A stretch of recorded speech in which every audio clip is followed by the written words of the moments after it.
Okay, let's hope. Let's see now if we can get some clarification.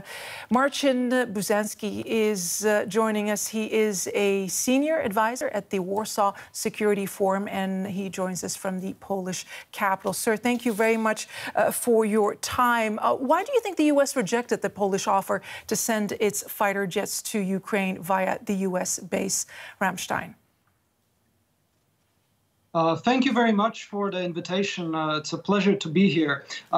Let me shed a little bit light on this process, because this exchange hasn't started with a Polish offer. This exchange has really started publicly with the announcement of the EU that it's approving a 500 billion unprecedented in its history package for military support, first one ever, and commenting on it, the High Representative for Foreign Policy, Josep Borrell, has underlined that it could be used for provision of military jets. Now, when everybody started putting one and one together, it came out that the only jets which could be given without previous need for training and systems applications for the military, for the Ukrainian military, would be the now infamous MiGs. And of course, Poland has 28 of them.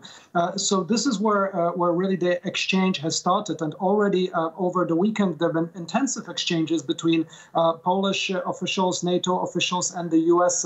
About how to tackle this, how to deal with this, because there is actually quite a lot of will to get this equipment to the Ukrainians. But what has happened at the same time, we've had a bit of a diplomatic, I think, a frenzy which blew out a little bit out of proportions when following all the consultations in Poland and with other partners. Blinken mentioned that he might provide F-16s instead, and Poland is free to do it. Well, this was when the Polish response came from the Ministry of Foreign Affairs about the. Well, the impression that we're getting is that the U.S. feels that this idea was sprung on them, and so they are resisting this proposal. Do you consider this idea now dead in the water? I think this idea needs a little bit of calm around it, and not to take it out of proportion. I think it's a very difficult issue because it is clearly an escalation in delivery of military aid, if you can use those terms. There is a number of considerations. If an aircraft is starting a military aircraft from foreign territory into a war zone, it could be considered as active engagement.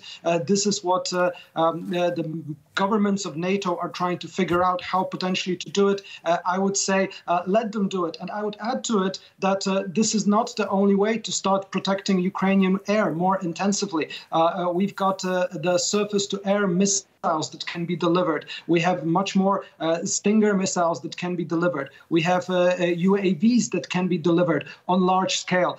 And we have also potential ideas if the Ukrainians could buy this equipment, could buy the used MiGs that could be implemented here. So I think we need to let the governments work around this a little bit out of the spotlight. But of course, there needs to be continued pressure on protecting Ukrainian air, because it is absolutely critical to support the Ukrainian army in this area. And your country is on the forefront of this. Weapons to support Ukraine go through Poland. Poland has taken in more than 1 million refugees from Ukraine. Talk to us about Poland's role in this conflict.